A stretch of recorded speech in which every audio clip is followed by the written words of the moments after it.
Ens fa molta il·lusió aquesta jornada i, com deia abans la professora Algapaz, aquesta jornada és una jornada que ve avalada per la presentació de resultats d'un projecte d'I+D que tenim des de l'any 2018, un projecte que donava continuació a altres recerques que havien fet a nivell de Catalunya i a nivell de l'estat espanyol sobre el tractament judicial de les agressions i els abusos sexuals, i en aquesta recerca, que acabarà a final d'any, una de les troballes més importants amb la que ens vam trobar va ser el pes enorme de les sentències d'agressions i abusos sexuals contra nens i nenes. Com ara veureu, pràcticament vam fer, ara ho explicaré, un anàlisi d'una mostra representativa de totes les sentències de les audiències provincials de diverses comunitats autònomes i el 60% d'aquestes sentències són sentències de menors. Això, junt amb la situació que ja coneixíem gràcies a les associacions que des de fa temps estan treballant el tema d'agressions i abusos sexuals en la infància en perspectiva de gènere, ens va portar a pensar en la necessitat de fer una jornada per cridar l'atenció sobre el que considerem imprescindible, com ara comentaré, que és aquesta perspectiva feminista en relació al problema de la violència masclista d'agressions sexuals contra les i els menors. Bé, com us deia, en l'estudi hem fet distintes tasques, però només hem donat temps a molt parcialment explicar-vos una miqueta els resultats de l'anàlisi quantitatiu de les sentències. Hem fet un anàlisi quantitatiu de les sentències en aquestes comunitats autònomes que podeu veure.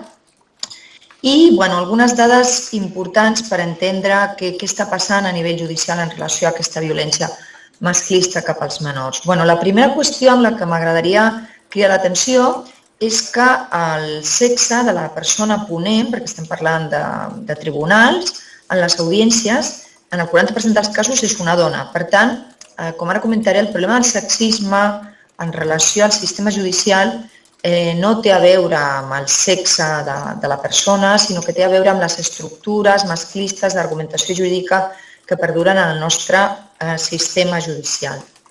Com ara comentaré, tenim greus problemes, però un dels problemes principals, i sobretot tenint en compte el que acabo d'explicar, que pràcticament el 60% d'aquestes sentències són relatives a menors, és la duració d'aquests processos. Estem parlant d'una duració llarguíssima dels processos. Aquí teniu les bandes temporals, però en la majoria dels casos, aquí teniu el 29% dels casos, estem parlant de més d'un període de 24 mesos, 25% entre 25 i 26 mesos, 11% entre 37 i 48 mesos. És a dir, el problema del que triga les instàncies judicials en donar una resposta és un problema que s'agreuja amb els menors, perquè encara que hi hagi mesures cautelars, que no sempre n'hi ha i no sempre són les adequades, la limitació sobretot del contacte total amb els agressors només es dona, i quan es dona, amb una sentència judicial. Per tant,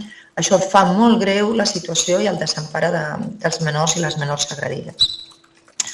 En les sentències, en tot el PAC general de sentències, les persones agredides són majoritàriament dones. Aquí ho veieu, el 86% són dones, nenes, joves, i un 13% homes. Homes, aquí posem homes, però en realitat es tracta de menors, de nens.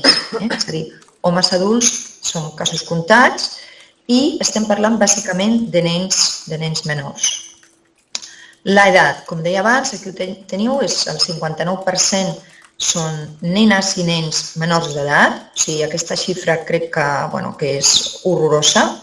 Pensem en la dificultat, és a dir, si és difícil denunciar una agressió sexual en el cas dels menors, per múltiples raons, que ara no tenim temps d'explicar, però és molt més complexa que es denunciï una agressió sexual a un menor. Per tant, això ens mostra la punta de l'iceberg d'un problema social enorme, que són les agressions sexuals als menors. Qui és l'agressor?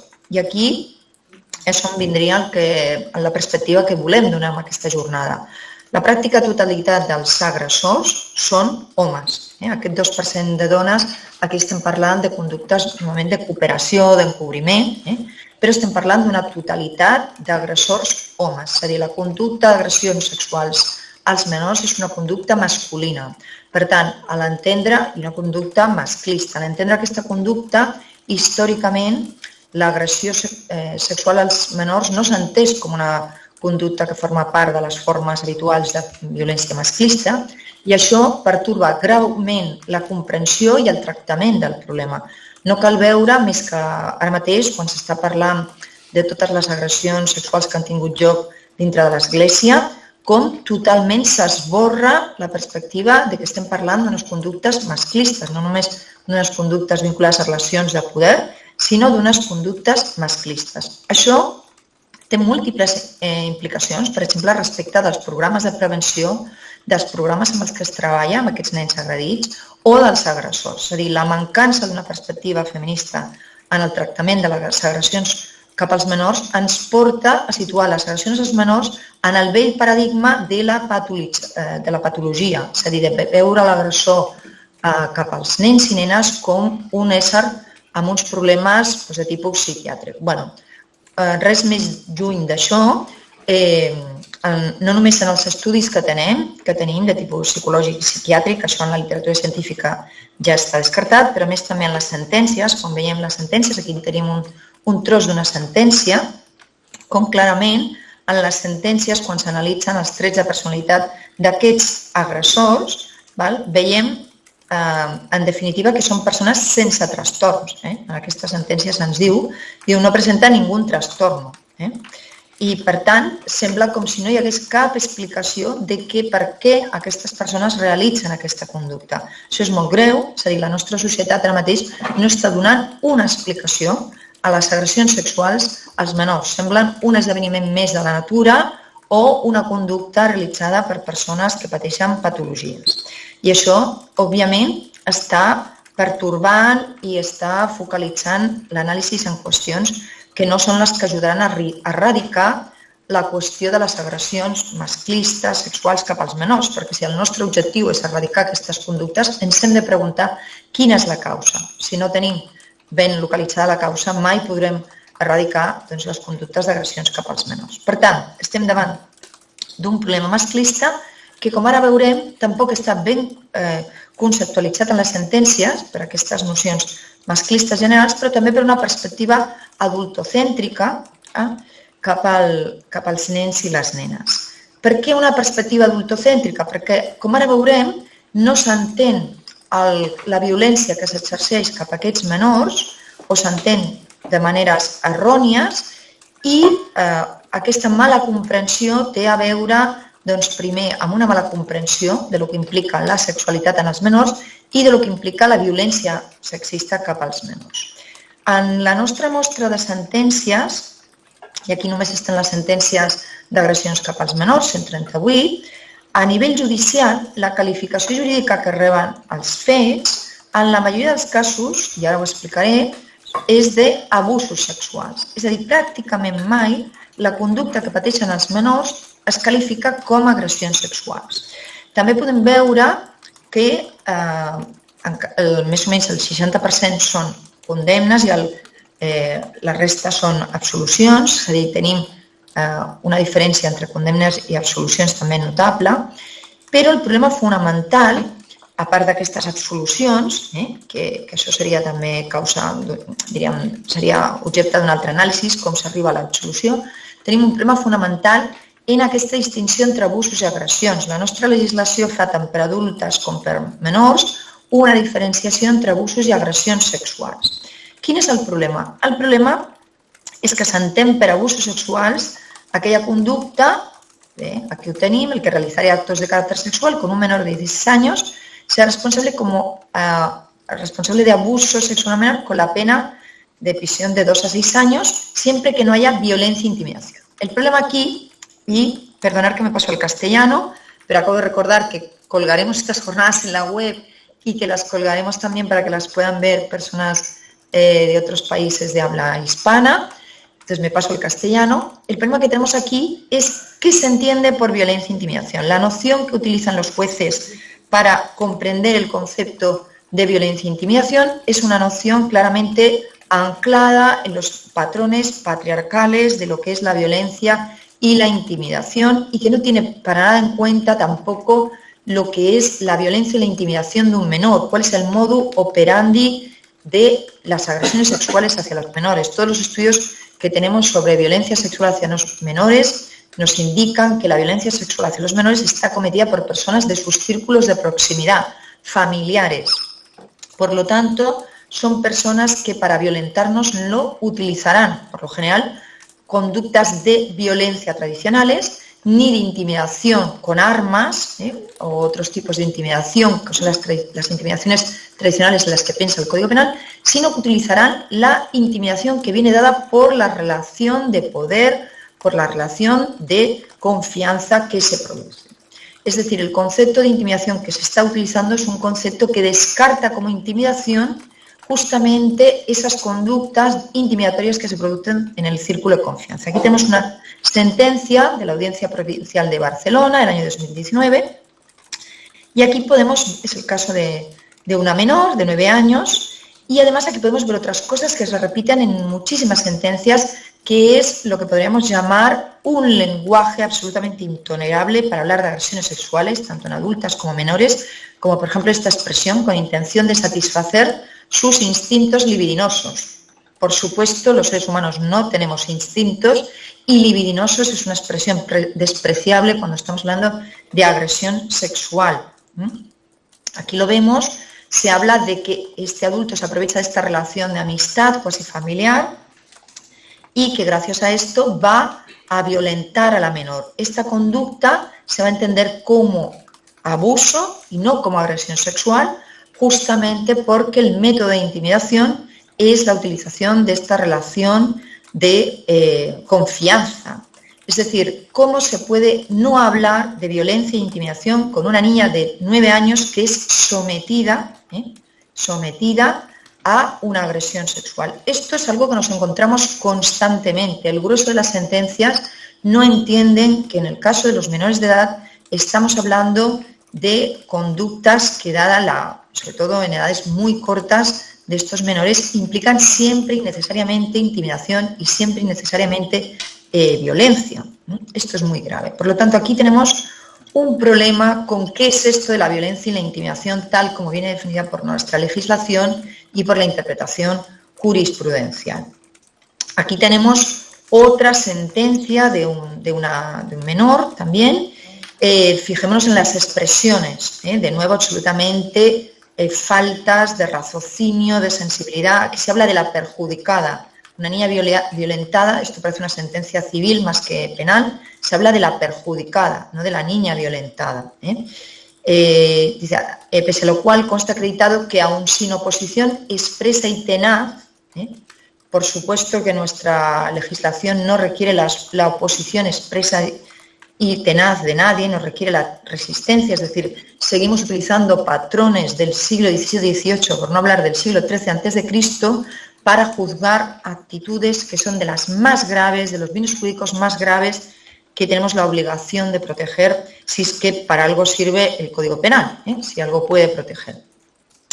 Bueno, no tengo tiempo para extenderme y hablar de cómo consideran estas sentencias también de forma lamentable y cómo entienden de forma lamentable el abuso de superioridad y el prevalimiento, es decir, cómo se utiliza el prevalimiento y el abuso de superioridad, que son verdaderas formas de intimidación, para afirmar que no hay intimidación y por lo tanto calificar como abuso sexual. Y por lo tanto, bueno, aquí no tengo tiempo de hablar de esto, pero esto es un elemento muy importante. Una última cuestión muy relevante es la impunidad social y jurídica de los agresores, no impunidad, para que te ponga impunidad, de los agresores a las y los menores. ¿Por qué digo impunidad social y jurídica? Primero, porque resulta obvio que si esta conducta sigue siendo tan frecuente en nuestra sociedad es porque no hay un rechazo, sobre todo entre los hombres no agresores, a estas conductas y no hay una persecución social, una sanción social realmente efectiva. Pero tampoco, si nos vamos a ver cuáles son las sanciones que tienen estos agresores, nos llevamos una sorpresa. Nuestro Código Penal, el problema no es nuestro Código Penal, que efectivamente ofrece a los jueces y a las juezas horquillas de sanciones muy duras, es decir, condenas que pueden llegar a ser muy altas para estos agresores, sino que tiene que ver, como digo, con esta interpretación masiva de estas conductas como abusos sexuales, en la mayoría de los casos sin ningún tipo de agravantes, incluso con eximentes. ¿Qué nos encontramos?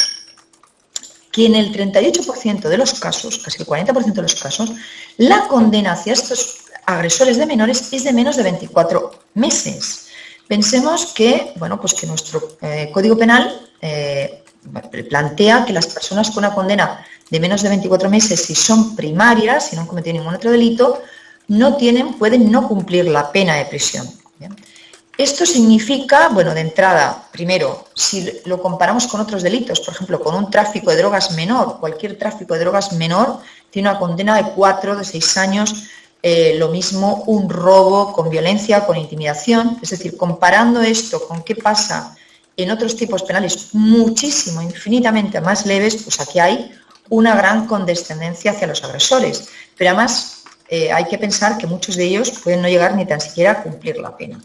Es decir, a pesar de la presunta punitividad de estas conductas, vemos que en la práctica, bueno, pues los agresores en muchos casos van a tener sentencias muy leves. Efectivamente, la prisión ya sabemos que tampoco soluciona gran cosa y no es que queremos que estos agresores pasen, pues no estamos a favor ni de la condena perpetua ni de condenas muy largas, pero sí que estamos a favor de una proporcionalidad de las condenas con relación a otros bienes jurídicos que protege nuestro Código Penal y, sobre todo, a tener presente cuáles tienen que ser las medidas de protección más allá de la prisión de estos menores. Bueno, si nos vamos a medidas muy importantes, que es como la prohibición de comunicación o la aproximación en las comunicaciones, también podemos ver que estas aproximaciones en las comunicaciones muchas veces son leves, son apenas de 1 año, 2 años, en muchos casos. Es decir, estamos hablando en muchos casos de menores pequeños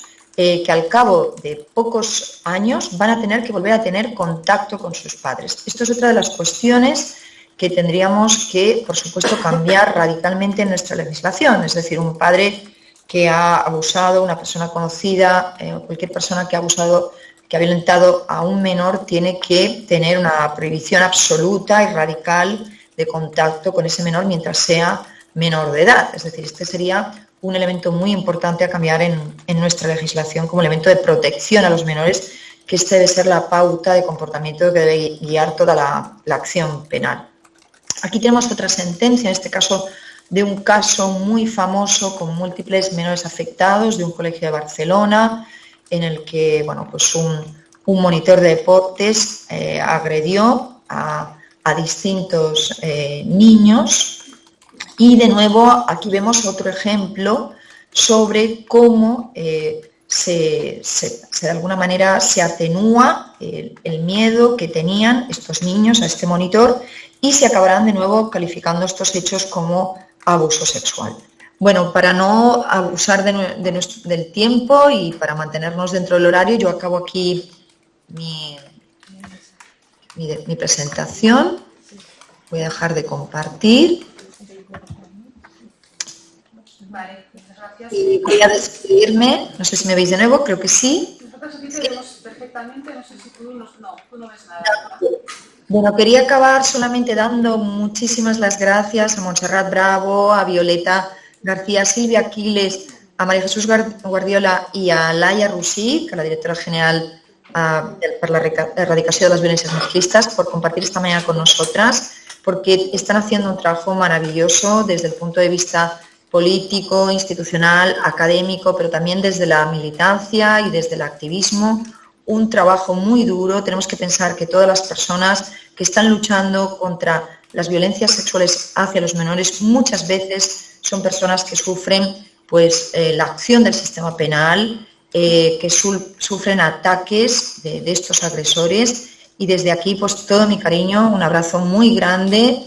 Creo que esto es una lucha que necesita de toda nuestra atención y de toda nuestra energía, y espero que en el futuro las niñas y los niños puedan crecer sin estas conductas de violencia. Un abrazo muy grande a todas las madres protectoras, a todas las mujeres y hombres protectores y que están creando un entorno de vida feliz para nuestras niñas y para nuestros niños. Y también quería enviar un abrazo muy grande a todas mis alumnas y alumnos que estéis aquí. Un abrazo muy grande, ja sabeu que us trobo a faltar, però també us dic que en les classes que ens substituiran tindreu molta sort, crec que millorareu, tindreu la sort de que m'hagi lesionat i que tindreu dues professores fantàstiques, o sigui que ens veiem aviat. Una abraçada. Adéu.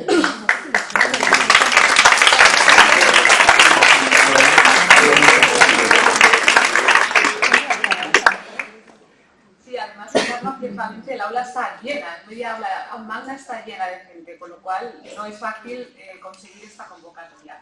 Bien, muchas gracias por tu aportación desde la dimensión más de la jurisprudencial, que ya hemos tenido una dimensión de muchísima violencia. Ahora pasaremos a lo que es propiamente la mesa redonda. Para ello voy a hacer las presentaciones correspondientes. El orden de las intervenciones, en primer lugar, será por la doctora Montserrat Bravo, después la señora Violeta García y la señora Silvia Aquiles. Voy a leer un poquito los breves currículums que me han pasado, breves porque por ir más rápidas en la presentación, no porque lo sean, porque sí que me interesa que quede clara la audiencia, digamos, de la gente que nos está acompañando y el lujo que tenemos hoy. La señora Montserrat Bravo es doctora en psicología, es experta en violencia sexual, en violencia machista y de la infancia y de la adolescencia en riesgo. Lleva a cabo el programa SABAS en Girona, dirigido a la recuperación de niños y niñas y adolescentes tutelados por la Dirección General de Atención a la Infancia y de la Adolescencia de la Generalitat de Cataluña, que son víctimas de violencia sexual.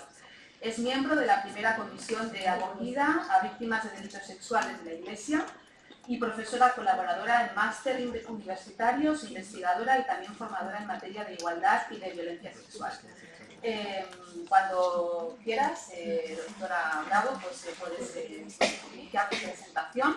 Hemos convenido que cada interviniente lo haga durante 20 minutos y para poder tener un poquito de tiempo compartido y luego poder hacer, si cabe, un poco de debate. Sí, espera. Si quieres te puedes poner donde estoy yo. ¿Cuál es el que es? Sí, está con verde, la en medio.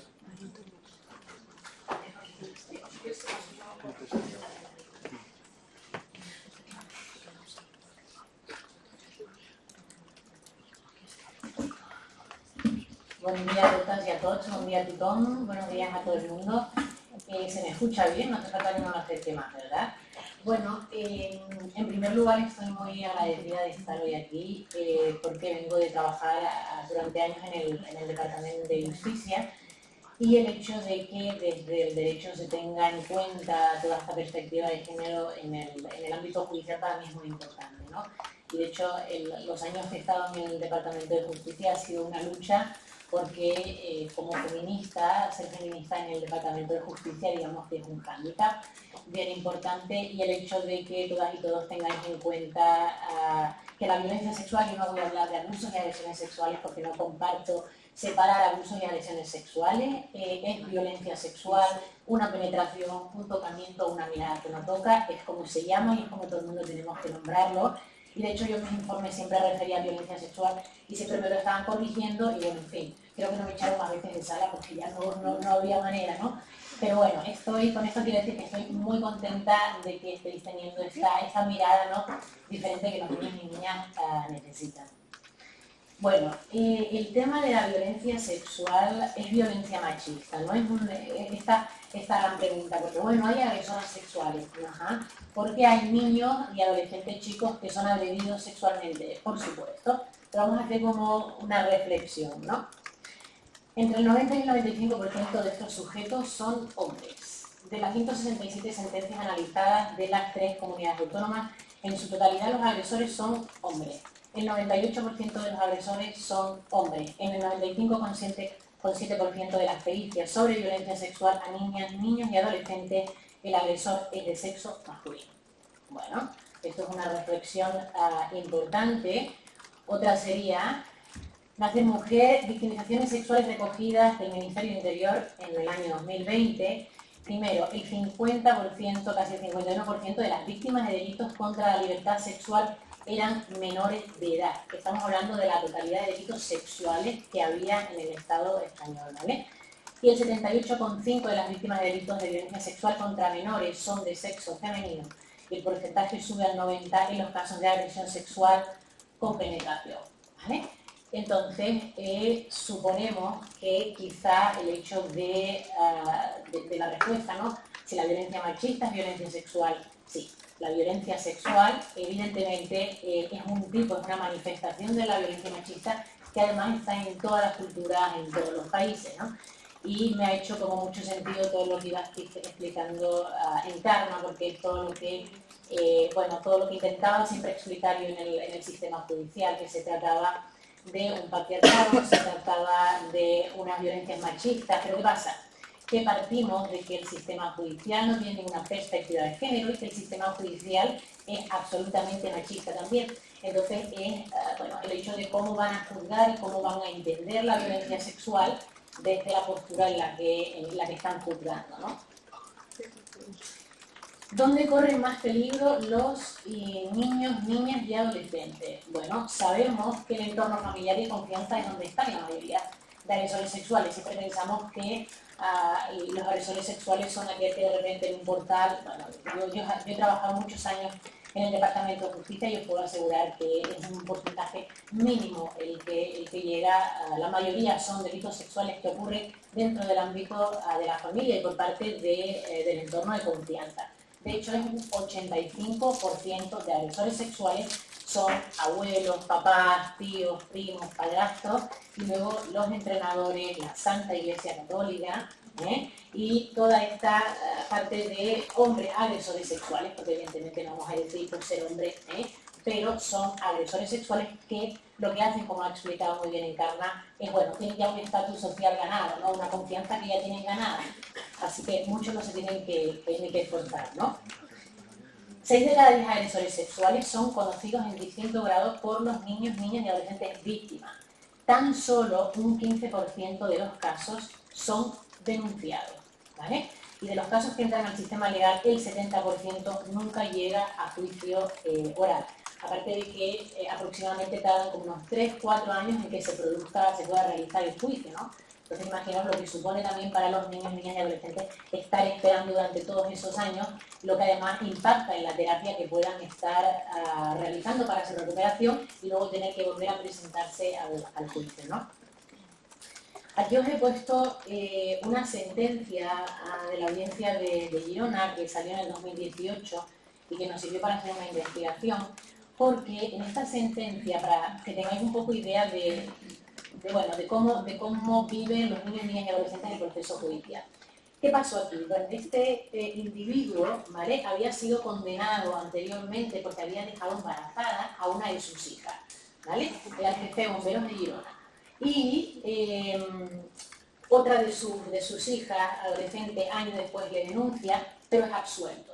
Todo el que había dejado embarazada a una de sus hijas anteriormente, ¿Qué es lo que sucedía? Lo que sucedía es que la chiquita le enviaba cartas, ¿vale? Le enviaba cartas de contenido afectuoso a la prisión.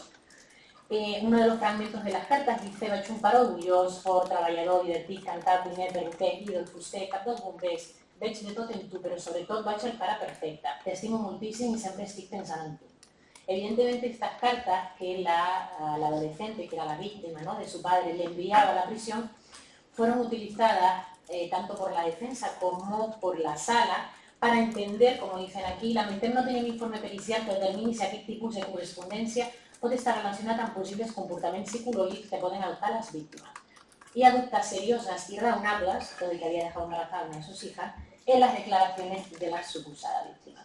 Bueno, señorías, pues sí. Resulta que las víctimas pueden querer a sus agresores porque, de hecho, los sentimientos de las víctimas hacia sus agresores son ilegítimos. Lo que no es legítimo es que la sociedad disculpe a los agresores sexuales como los hace. Porque cuando una sociedad no se posiciona contra la violencia sexual, está legitimando la violencia sexual, ¿no?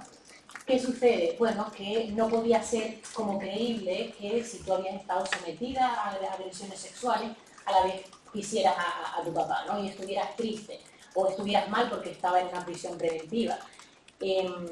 Esto hizo que el testimonio de la víctima, del adolescente, pues no tuviera ningún peso. Y sabéis que en la mayoría de delitos sexuales la única prueba de cargo que existe es el relato que los niños, niñas y adolescentes puedan dar, ¿no?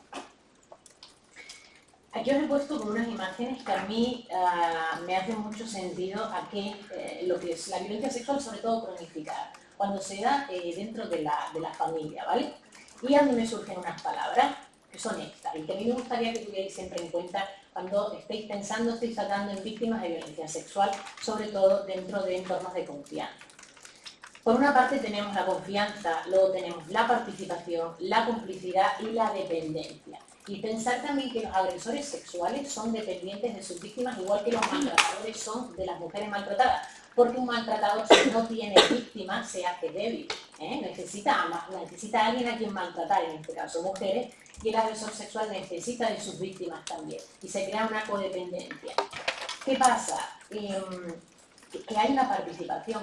Pensar que la mayoría de ocasiones, como la violencia sexual, es algo que se va cronificando, se va dando de manera progresiva y paulatina, ¿vale? Y las conductas empiezan siendo comentarios, empiezan siendo tocamientos, caricias, cosquillas, y cada vez el agresor va teniendo más terreno y va siendo más cómplice a la niña o al niño o al adolescente de esas agresiones sexuales.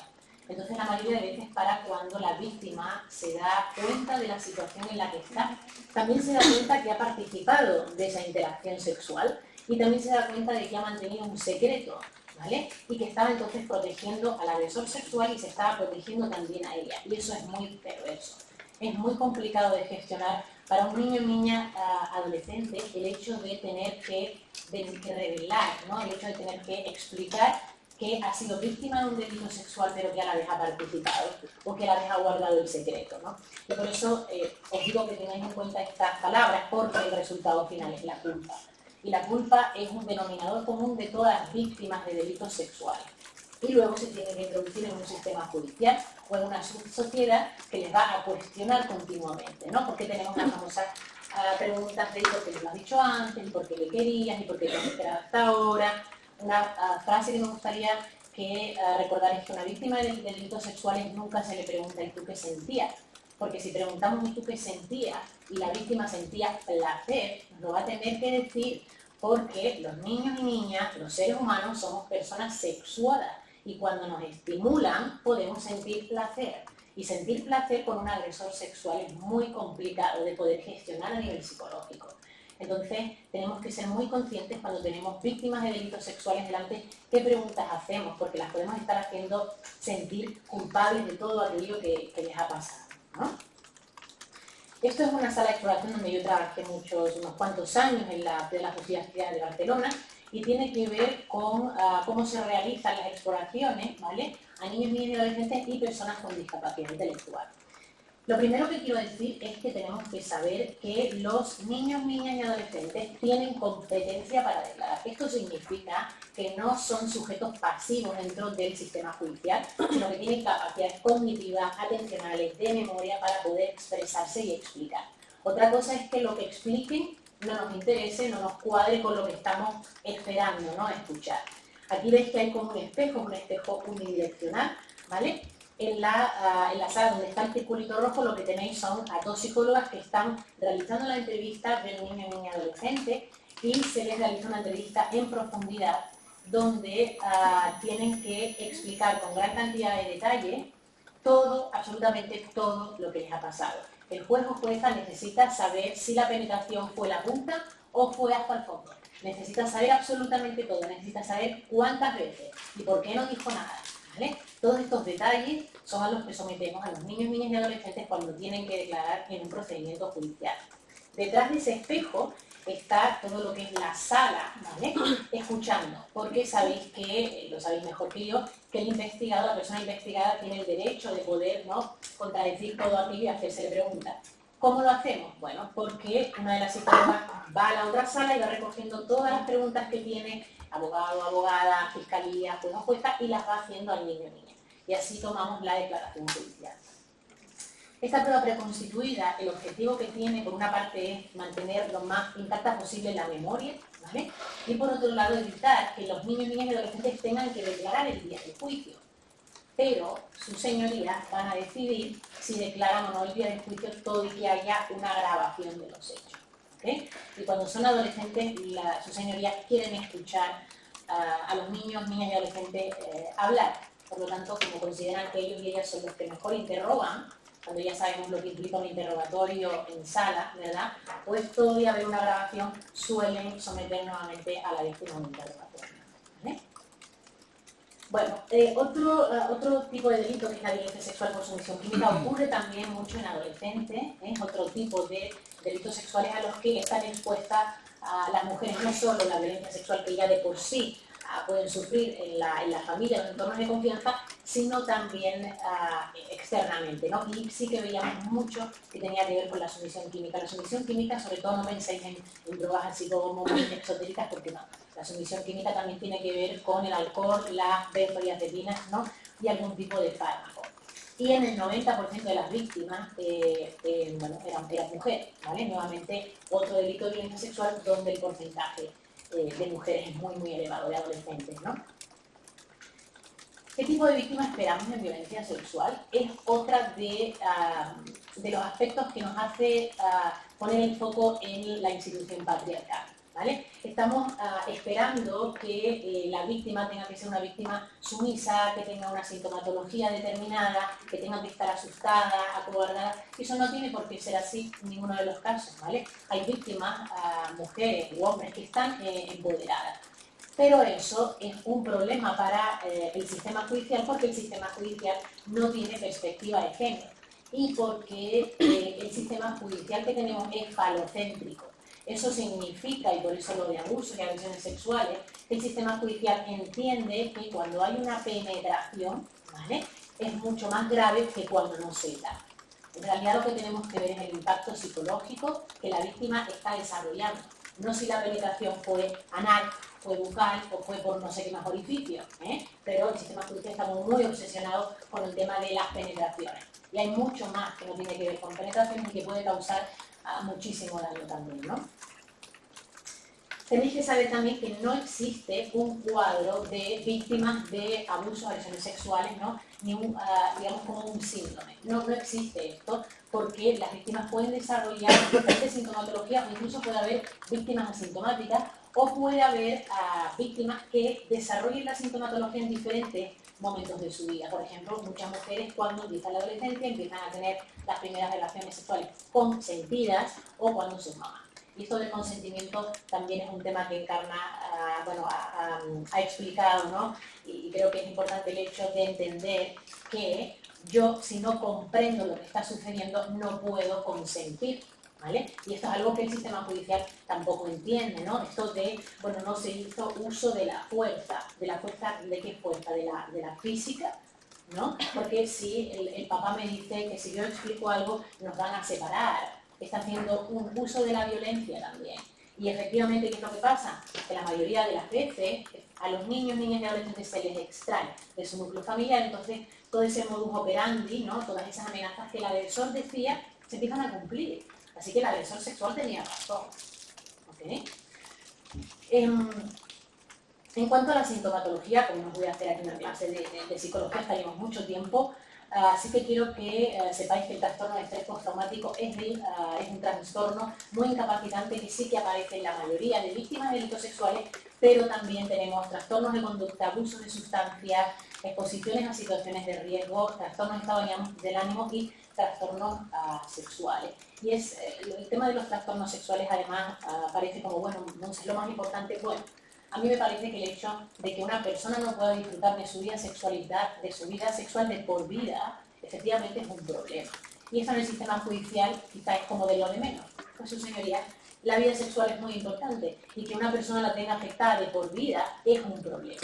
Y todos los trastornos de conducta, los abusos de sustancias, todos esos adolescentes que son tan problemáticos, muchas veces hay detrás una historia de violencia sexual, porque sabéis que 1 de cada 5 niños, niñas y adolescentes está sufriendo violencia sexual ahora. Eso significa que el 20% de la población ha sufrido violencia sexual.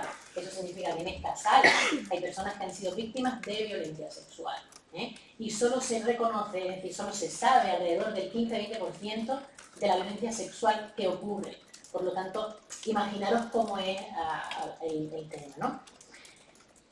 Os doy como unas pinceladas por si alguna vez tenéis que enfrentaros a que alguien os explica una situación de violencia sexual y a mí me gustaría que supierais cómo acompañarle, aunque fuera tener un poco de cuidado, ¿no? Porque el proceso de revelación es eso, es un proceso.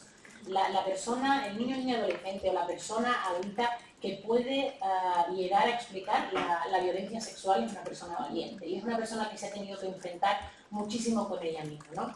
El por qué has tardado tanto en decirlo, por qué no me lo dijiste antes, por qué no pediste ayuda, es algo que tenemos siempre que evitar, ¿vale? Y lo que yo os recomendaría que siempre tuvierais en mente, ¿no?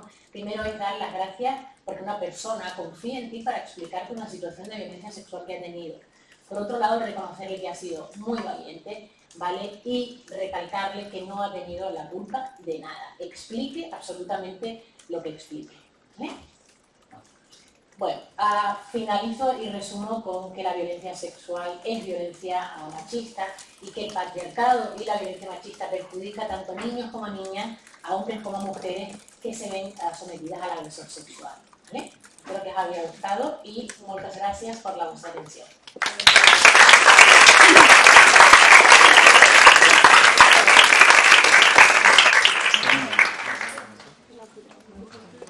Muchísimas gracias por esta presentación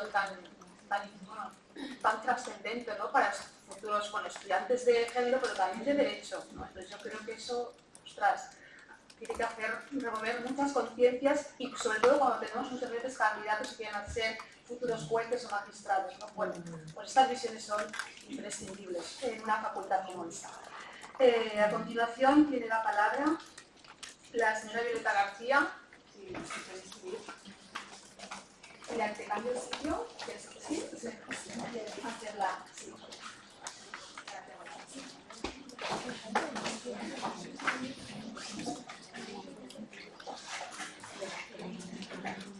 Como antes he dicho, voy a hacer la presentación de la información de nuestra ponencia a continuación. Ella estudió psicología ya hace tiempo y desde entonces se ha dedicado a acompañar procesos de recuperación de supervivientes de violencias machistas. Desde el año 2007 forma parte de la Asociación de Asistencia a Mujeres Agredidas Sexualmente, donde lleva a cabo un acompañamiento integral y gratuito de estos procesos de recuperación desde una vertiente psicológica, jurídica y social, con terapia individual y grupal, acompañamiento legal y social. Y de ahí se derivan también la participación de cuerpos de seguridad, centros de atención e información a la mujer, centros de salud y cualquier tipo de organismos públicos y privados, con formaciones a profesionales de prevención y sensibilización. Cuando quieras, tienes la palabra. ¿Es que está encendido? ¿Lo escuchas? ¿Sí? ¿Sí? Vale. ¿Podemos poner la presentación? Sí.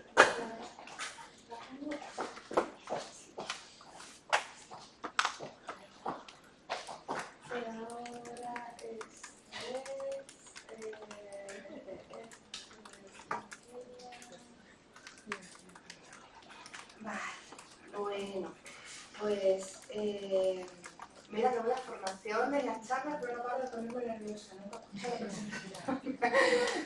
Gracias a todas y a todos por estar aquí, gracias por invitarnos y también es un gusto ya estar escuchando a Carla, a Montse, es un placer poder aprender, que es un viaje de ida y vuelta.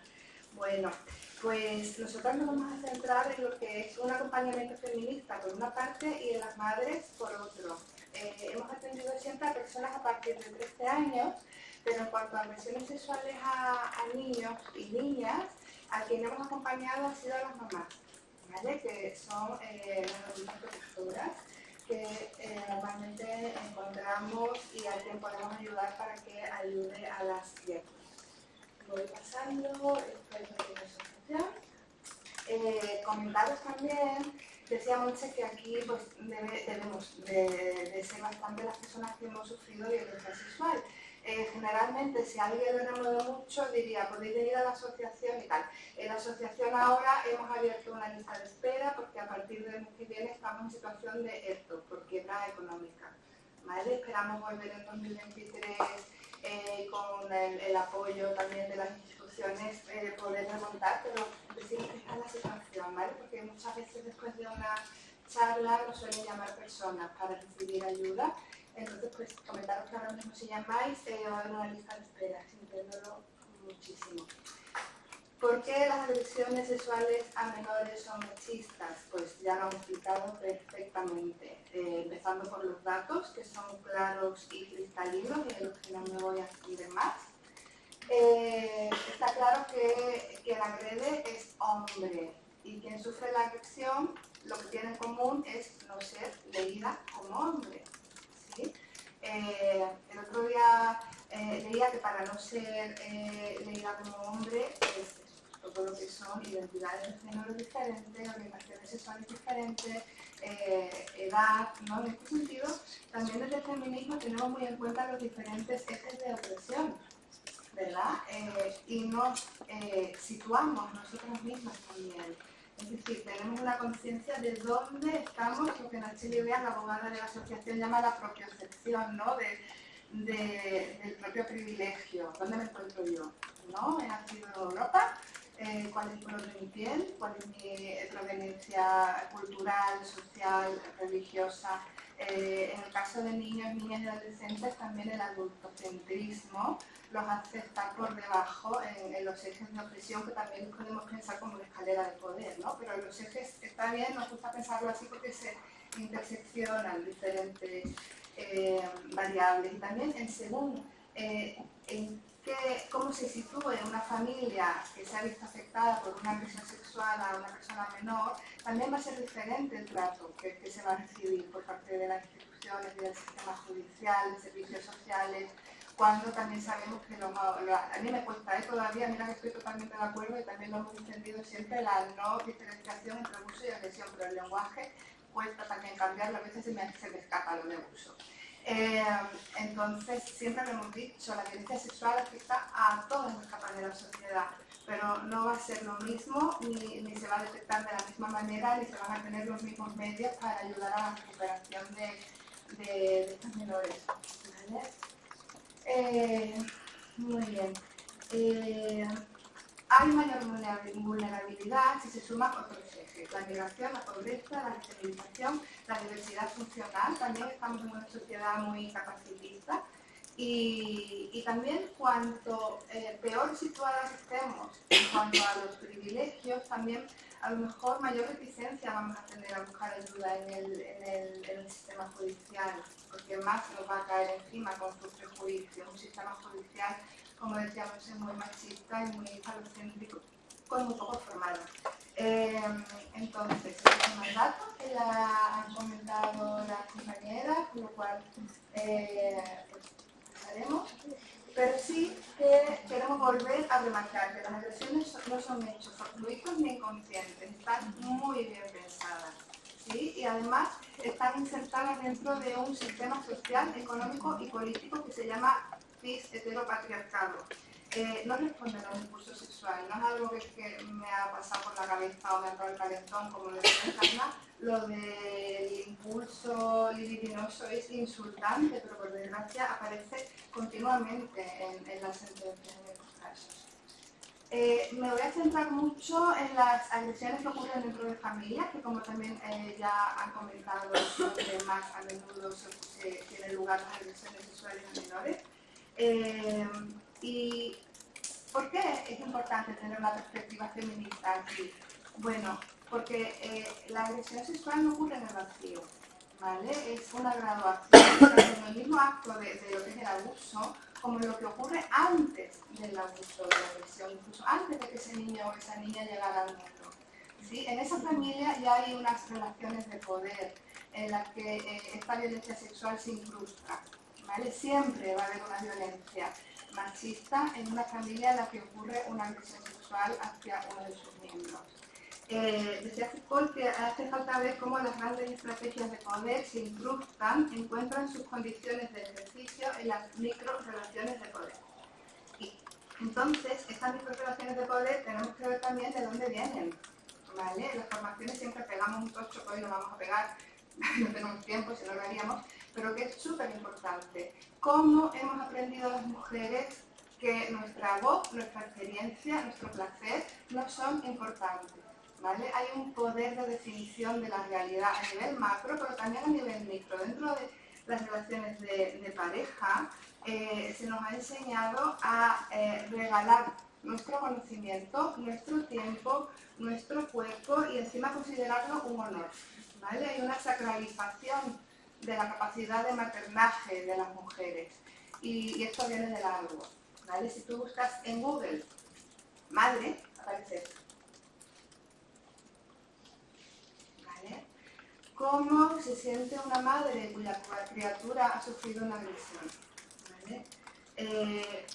Va a sentir una culpa, aparte del dolor, lógico y normal, va a sentir una culpa insoportable. Pero es que además esta culpa viene muy alimentada por la sociedad, por la idea de que esa madre perfecta que tenía que estar para todo, que tenía que ser telepática, que tenía que poder darse cuenta, no se ha dado cuenta, y la sospecha también omnipotente de que ha permitido que eso ocurra.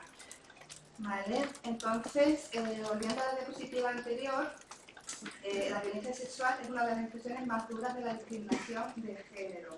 Tiene que ver con modelos educativos de socialización que colocan a mujeres, niñas, niños, adolescentes como propiedad de parejas, esposos, padres. ¿Vale? Los hombres que agreden tienen esta idea de que son el cabeza de familia, de que poseen a los miembros de la familia. ¿Sí? Esto no puede desvincularse una violencia sexual del machismo, porque hacerlo implica, como decía Encarna, patologizar, pero no solo patologizar a quien agrede, como hay que tiene un toque dado, porque no que tampoco lo quito, ¿no? No, lo que es una persona machista. Pero también patologiza a quien sufre la agresión, ¿sí? Y coloca en esa persona la responsabilidad de su recuperación. Como al terapeuta no me encanta colocar diagnósticos, parece fácil, no es que tiene un trastorno límite, no es que tiene un trastorno tal, es que, claro, ¿por qué tiene esto? ¿Sí? Esta ha sido la manera de la persona de enfrentarse al dolor que sentía. ¿Vale? Ayer mismo me decía una chica que venía a terapia por primera vez que dice, es que, claro, yo bebo mogollón, y yo sé que no es bueno para mí, pero es que no sé cómo no hacerlo. ¿Para qué bebes? ¿No? Sería la pregunta, ¿qué es lo que buscas cuando bebes? Pues claramente busco no sentir. Y busco no sentir porque la sensación de desprotección que tengo es tan grande, me resulta tan insoportable, que tengo que taparla con lo que sea, con la comida, con el alcohol, con las sustancias, con las relaciones, con la tele, con el videojuego, ¿vale? Entonces vamos a ir más allá de los diagnósticos también y a entender cómo está funcionando esto. Y vamos a ayudar a las personas que sufren violencias a leer ellas también lo que les ha pasado es una clave de poder, de relaciones de poder, ¿vale? Entonces, tenemos que entender que cuando hay una agresión sexual en una familia se trata de un impacto para todo el sistema, ¿vale? Y a partir de aquí nosotros nos referimos a familia como esa madre y esa hija, si es un padre que también está protegiendo porque la agresión es un abuelo también, pero sí que para nosotras, y como comentaba la compañera, una persona que agreda a un menor no puede ni podrá ser buen padre, abuelo o tío, y necesita que alguien le ponga una distancia, porque no la va a poner él, al contrario, va a hacer todas las estrategias posibles para seguir manteniendo su poder sobre la familia.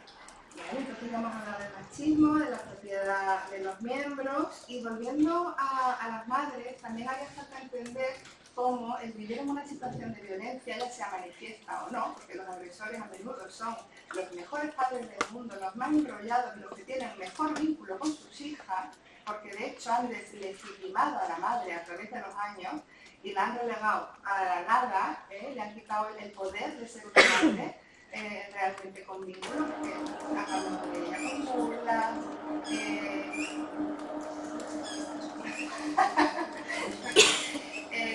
entonces esto es lo que la Judith Herman decía, una situación de cautividad prolongada y tiene unas consecuencias también a nivel cerebral, tiene unas consecuencias sobre la capacidad de la persona a la hora de poder tomar decisiones o pensar con claridad. ¿Vale? Entonces también vamos a tener en cuenta todo esto. Cuando crecimos con nuestra madre no se ha dado cuenta de lo que estaba pasando. ¿Vale? Luego sí decías mejor podría hablar de algunas madres que han entrevisto lo que estaba pasando y no han podido hacer nada, ¿vale? Y qué les estaba pasando, ¿vale? Pero claro, cuando ponemos la pelota de la responsabilidad en el tejado de las madres, lo que estamos haciendo es quitarla de todos los demás tejados, incluido el nuestro, ¿vale? Porque desde fuera el partido se ve claro, ¿no? Desde dentro es otra cosa. Y minimiza también la responsabilidad social, ¿vale? Que también es de lo que yo vengo a hablar aquí. Hablará luego otra ponente de lo que llamamos el saco, ¿no? Este síndrome falso. Es muy interesante cómo este poder de definición de la realidad masculina también afecta a la producción de conocimiento sobre el trauma, ¿vale? A las frikis del acompañamiento terapéutico, pues nos gusta formarnos continuamente. Y está la teoría de la disociación, que tiene más de 100 años, y que es una teoría preciosa, compleja, que no ha parado de producir conocimientos científicos sobre las consecuencias de un trauma. ¿Cuánta gente conoce la teoría de la disociación fuera de nosotras frikis? ¿Vale? Y cómo podemos hablar de la teoría de la disociación cuando vamos a una sala a hacer un peritaje. Es chino para los operadores de la justicia. ¿Y qué ha pasado en cambio con este señor que ha creado esta colla de señores, que ha creado este síndrome y qué consecuencias ha tenido eso y cómo se ha extendido como una plaga por el conocimiento, ¿no? de las personas de a pie? Esto es un ejemplo solo, ¿no? De qué pasa con quienes trabajamos del lado de quienes sufren violencias sexuales. El creador de la teoría de la disociación se murió totalmente denostado, marginado como un paria, ¿vale? Mientras que Freud se encumbraba negando justamente la realidad que sabía que existía, que era que las personas a las que acompañaba sí habían sufrido esos abusos, no lo habían soñado, ¿vale? Lo que pasa es que tuvo que dar marcha atrás, ¿no? Y esto es lo que pasa continuamente. Cuando hay un avance, hay una presión política importante, machista, patriarcal, para que volvamos atrás. Y esto es una lucha continua. 2 pasos adelante, 3 pasos atrás, y así vamos. Entonces, ¿en qué creemos nosotras? En la educación. ¿Para qué? ¿Vale? ¿Qué es lo que creemos que hay que dejar de permitir? Pues comentarios sobre el físico de las niñas, de los niños, las palmaditas en el culo. Hoy, qué mano más larga, este es un viejo del menos señor. Eso es una agresión, ¿vale? Muchas veces por educación también no estamos protegiendo ni estamos enseñando a nuestras criaturas a protegerse. Desde bebé, dale un beso, dale un besito a la tía. Ay, mira, pero perdona, no conozco a esta señora, ¿vale? ¿Por qué le tengo que dar un beso? ¿No? Estamos continuamente enseñando a las criaturas a vulnerar sus límites y luego queremos que le digan que no a su padre. No tiene sentido.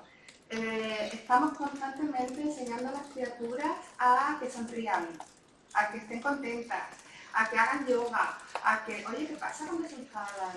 ¿Qué pasa cuando tienen miedo? ¿No? ¿Cómo de dispuestas y dispuestos estamos a acompañar eso también y a poder reconocer lo que les está pasando? Claro que para eso también tendríamos que nosotras tener conciencia de lo que sentimos, de lo que nos pasa, nosotras ser capaces de expresar nuestra propia rabia, cosa que a las mujeres nos está totalmente prohibida.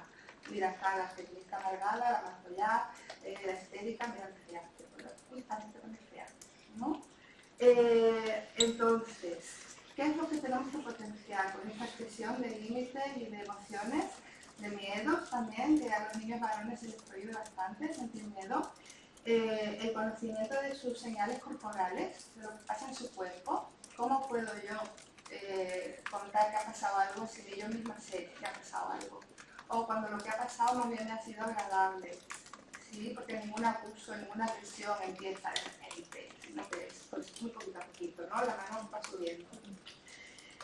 Como decía Monse, pues nuestra piel es un órgano sexual, ¿vale? Nosotros desde un acompañamiento terapéutico diferenciamos mucho entre placer, que sería una cosa más adulta, y la excitación, que es lo que pasa a nivel de neurotransmisión, ¿no? Inevitable, igual que si alguien te engaña para que comas algo, tu estómago va a hacer la digestión, ¿vale?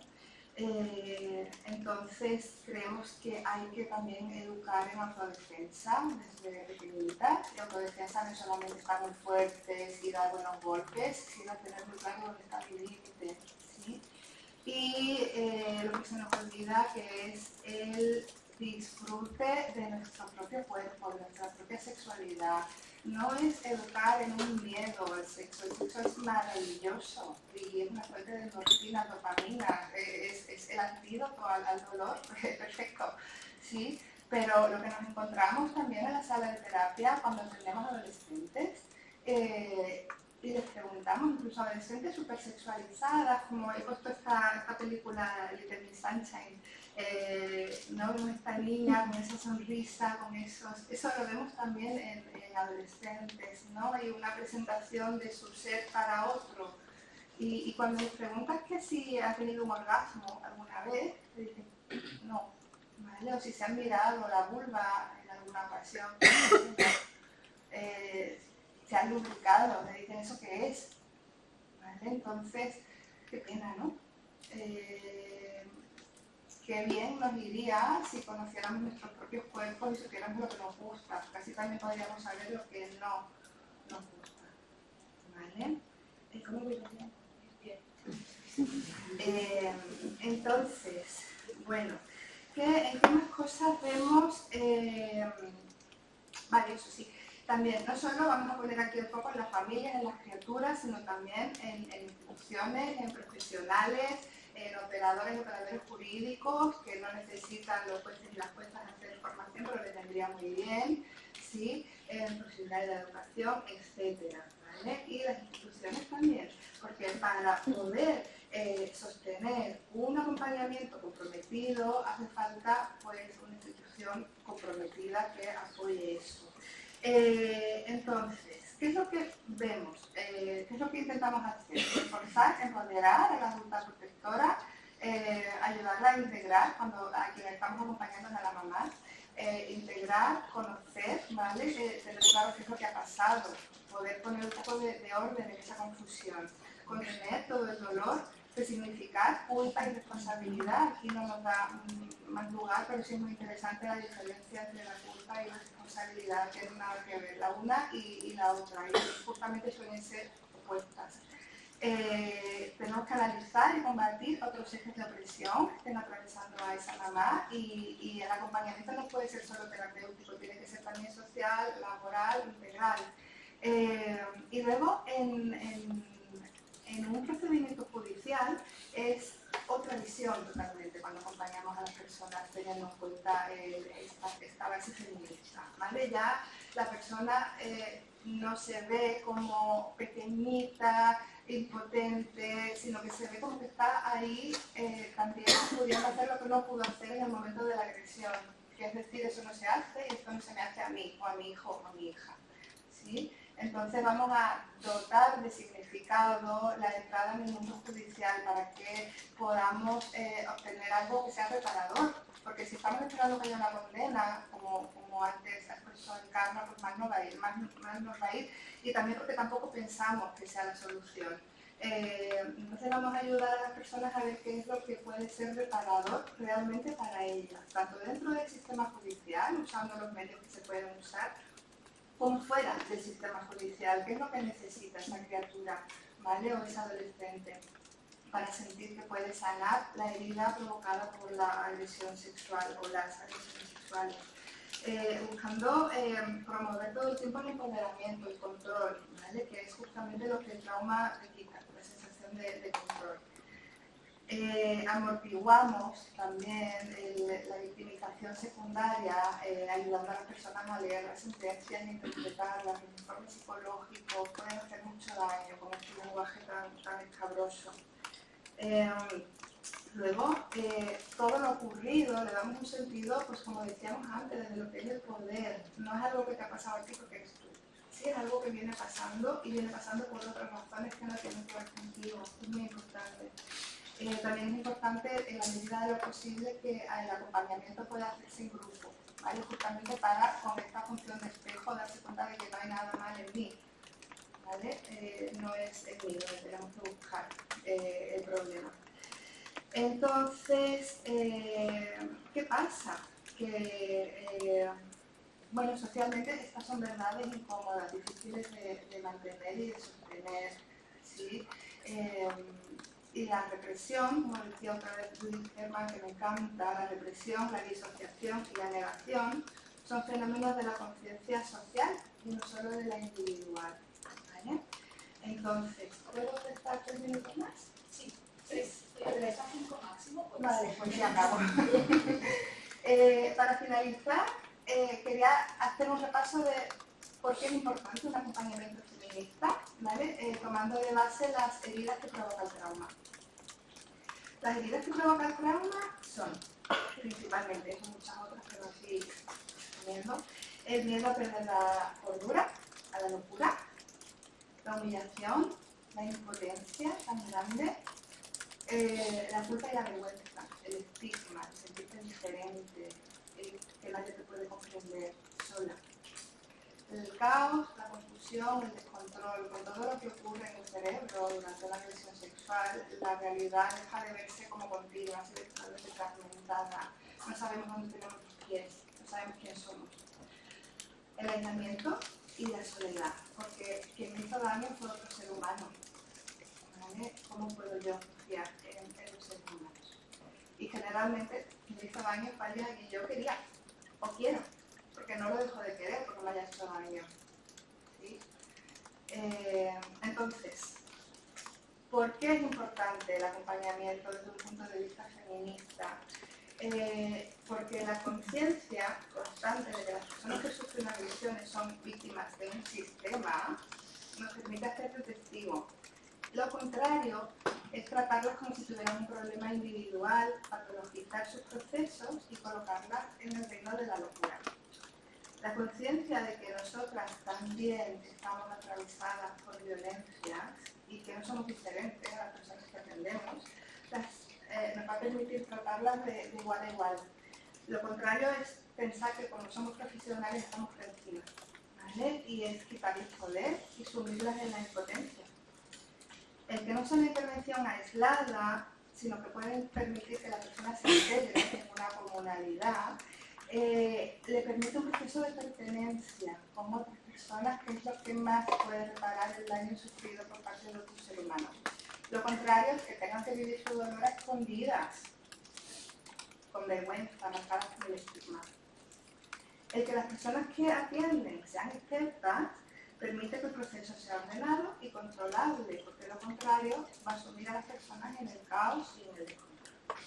Y por último, y ya termino, la conciencia de la profunda injusticia que suponen las agresiones nos va a permitir dejar de lado esa neutralidad que es imposible cuando trabajamos con violencia, estar de lado de las personas que acompañamos.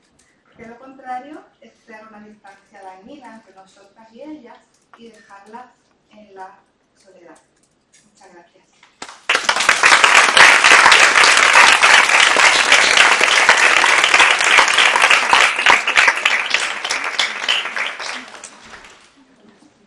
Muchas gracias por tu magnífica, maravillosa intervención. A continuación tiene la palabra la profesora María Jesús Guardiola. Ella es profesora de Derecho Penal y cerrará la mesa redonda con su intervención. Sí que es verdad que vamos un poquito fuera de, bueno, justos de tiempo, fuera de tiempo todavía no, justos de tiempo, pero bueno, actos como este yo creo que lo merece, por lo tanto, dispendio total. Adelante, profesora. Muchas gracias. Bueno, en primer lugar quisiera agradecer mientras ¿me puedes ayudar a poner el... bueno, antes que nada quisiera agradecer al Grupo Antígona y como siempre su invitación, a Encarna, a María, y todo el esfuerzo que se hace cada vez que se monta una jornada. También disculparme por haber llegado tarde, tenía otra clase previa y por lo tanto no he podido escuchar las intervenciones anteriores que me hubiera encantado. Y bueno, deciros básicamente que mi propósito en esta intervención, que espero que sea breve, recortaré cosas porque creo que a estas horas, ¿no? Pues todo el mundo estamos un poco ya cansados y con ganas de ir a comer. Será básicamente exponer 2 estudios en los que participé de carácter cuantitativo sobre datos judiciales. Es decir, un primero, lo que hicimos es seguir todos los expedientes judiciales desde el principio, ¿no? Desde que se obtiene una denuncia hasta el final, ¿no? Y a ver lo que ha pasado con ellos. Es decir, cuántos llegan o no a juicio, cuántos son condenados, cuántas penas se pueden imponer. Y el segundo es un estudio de sentencias de toda España, ¿no? Con lo cual yo creo que nos puede dar algunas ideas, ¿no? Que pueden apoyar con datos empíricos algunas de las cosas que se estaban diciendo. Pero antes me gustaría decir, bueno, esto seguramente lo conoceréis, ¿no? El clásico dibujo del iceberg, donde se muestra claramente la parte de arriba, que es la visible, que es la delincuencia conocida, ¿no? Y a la que me voy a referir ahora, y quiero dejarlo claro, que solo me refiero a la delincuencia conocida. Y luego hay pues toda una parte oculta, ¿no? Que es, digamos, la cifra negra, ¿eh? Es la delincuencia que no se conoce porque no llega a las instituciones. Una manera de averiguar, ¿no? Un poco cuál es esta cifra que desde el punto de vista oficial no se conoce son las llamadas encuestas de victimización, es decir, se pregunta a los ciudadanos si han sido víctimas de delito, en este caso de delito sexual, ¿no? En su etapa de niñez, ¿no? O de adolescencia. Y lo primero que podemos concluir, que esto lo dicen, ¿no? Todos los estudios, es que hay una gran cifra negra en los casos de delitos sexuales contra menores de edad. Para que nos hagamos una idea, pongo 2 ejemplos, ¿no? Hay un estudio que dice que solo el 4% de varones y solo el 7% de las mujeres llegan a denunciar a la policía o a los servicios sociales que han sido víctimas de un delito sexual en la etapa de la minoría de edad. Y otro, que todavía me parece más revelador, es que solo un 2%, ¿no? Del abuso sexual intrafamiliar, y el 6% es un poco más del extrafamiliar, del que no se produce cuando el agresor es un familiar, son denunciados ante la policía. Esto es para que nos hagamos un poco la idea, ¿no? De todo lo que hay debajo de ese iceberg y todo aquello que no conocemos. Los estudios de prevalencia indican, son constantes, es decir, tanto a nivel nacional como a nivel internacional, como comparándolo con los distintos países, vemos que hay una cierta horquilla entre el 7%, ¿no? 7%, 7, algo por ciento, 8% de niños y 19%, no 18% de niñas que han sido víctimas de delitos sexuales con o sin contacto en la infancia. Por lo tanto, no es, ¿no? una cuestión baladí. Motivos hay muchos, ¿no? Si queréis luego en el espacio de debate, si da tiempo, podríamos apuntar a algunos de ellos. Como decía, lo que voy a exponer muy brevemente es cómo trata el sistema de justicia penal los casos, ¿no? Los que tiene conocimiento. Y en primer lugar haré referencia a un estudio sobre ese seguimiento de casos y luego el estudio de sentencias. ¿Qué es lo que hicimos con este estudio de seguimiento de casos o de case flow? De estos hay poco porque cuesta mucho a nivel de investigación realizarlos, porque implica coger un caso, ¿no? Y seguirlo a lo largo de todo el procedimiento penal. Pueden imaginarse que ese caso va cambiando de juzgado a lo largo de la historia y por lo tanto hay que irlo siguiendo puerta por puerta en todos los juzgados, empezando por el juzgado de instrucción, juzgado de guardia, ¿no? Juzgado de instrucción, juez de lo penal, si hay recurso a audiencia, y cada uno de ellos tiene un numerito distinto, con lo cual uno se puede a veces, ¿no? volver un poco loco. Pero la idea es analizar las tasas, digamos, de procesamiento, cuántos son procesados, cuántos son condenados, cuántos son absueltos, ¿no? Etc. Esta es la metodología que utilizamos, voy a pasar brevemente. Tengo que decir que es un estudio pequeñito, convendría hacer estudios más amplios, con lo cual animo a futuros investigadores a que sigan en esta línea, porque se realizaron en todos los juzgados y tribunales de la provincia de Lleida, como sabéis es más pequeñita que Barcelona, ¿no? Y por lo tanto los datos estadísticos hay que ponerlos en cuestión, ¿no? En el sentido de que hace falta, ¿no?, más confirmación por parte de otros estudios más amplios. Se empezaron con los datos de fiscalía y se fueron, digamos, siguiendo todos los casos a lo largo del proceso. Y esto es lo que me interesa más destacar, de todo este estudio, que es el diagrama de flujos. No sé si ven los numeritos, sí, lo he hecho todo lo grande que he podido, pero igual no lo llegan a ver.